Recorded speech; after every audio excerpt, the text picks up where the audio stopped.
Эмоцыі, як на сапраўдным чэмпіянаце свету. У зале ўрачы і тыя, каму яны выратавалі жыццё. Цяпер яны сябры. Да таго ж фізічная актыўнасць – адна з самых неабходных частак реабилитации пасля перасадки органов. В последнее время у нас приблизительно одинаковая сумма операций. Это 45-55 операций по трансплантации почки. Значит, за время работы трансплантационного центра мы провели более 300 операций по трансплантации почки, 2 операции по трансплантации печени и сердца совместно с минскими коллегами, которые нам помогали, более 20 трансплантаций роговицы, а также трансплантации аорты, легочной артерии. То есть мы современный региональный трансплантационный центр. У кожнага з гульцоў зборнай пацыента свая гісторыя і свой дзень, які падзяліў жыццё на да і пасля. Брашчанін Андрей Васильчук сёння гуляе пад нумаром 4 і 4 гады таму атрымаў новую нырку. Заболел легкий нефрит почки, да? Ну и там со временем все хуже. И все, и потом отказали, диализ. Потом через год трансплантация. И ходим еще, не грустим. Все, как простой обыкновенный человек. Вот, спортом занимаюсь, 3 раза в неделю хожу, бегаю для себя. Семья, дети, работа.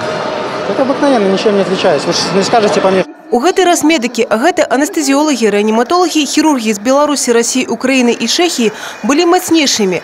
Але гульнявы вынік не галоўнае. Наступным днем трансплантологи розных краін змянілі спортивную форму на официальные костюмы, каб працягнуць супрацоўніцтва у профессийной сфере. В Российской Федерации на данный момент есть огромное количество центров трансплантации, которые достаточно компетентны, обученные хирурги, которые готовы пересаживать. Накоплен огромный клинический опыт по лечению, ведению тяжелейшей категории пациентов, которые нуждаются в трансплантации. Единственное, что на данный момент сдерживает развитие этих программ, это уровень донорства. Здесь все делают, и здесь великолепно этот вид медицинской помощи развит. Вот. У нас, в принципе, все то же самое.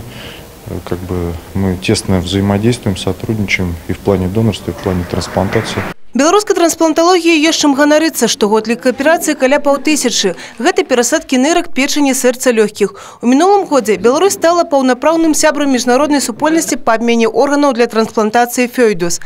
Але пакуль супрацоўніцтва на ўзроўні абмена інфармацыі, гавораць медыкі, ні ў экспарце, ні ў імпарце донарскіх органаў наша краіна пакуль не ўдзельнічае. Не хапае заканадаўчай базы. Свае прапановы медыкі накіравалі ў парламент. Увеличение круга живых доноров.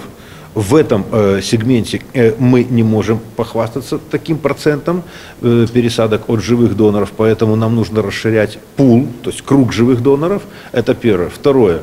Нам нужно расширять международное сотрудничество, в том числе по обмену дополнительными органами и ряд технических и других наших инициатив, связанных с единым регистром трансплантации. Да? То есть у нас существует регистр, недонорский регистр отказов, когда люди выражают свое несогласие на забор органов. Также мы имеем уже такие прецеденты в практике, когда люди забирают это заявление. А гэта значыць, работы ў заканадаўцаў, дактароў і псіхолагаў не пачаты край. Але мэта таго вартая, бо толькі так можна павялічыць шэраг гульцоў у чырвонай форме. Евгения Мороз, Тыгран Акопян, телерадиокомпания «Брест».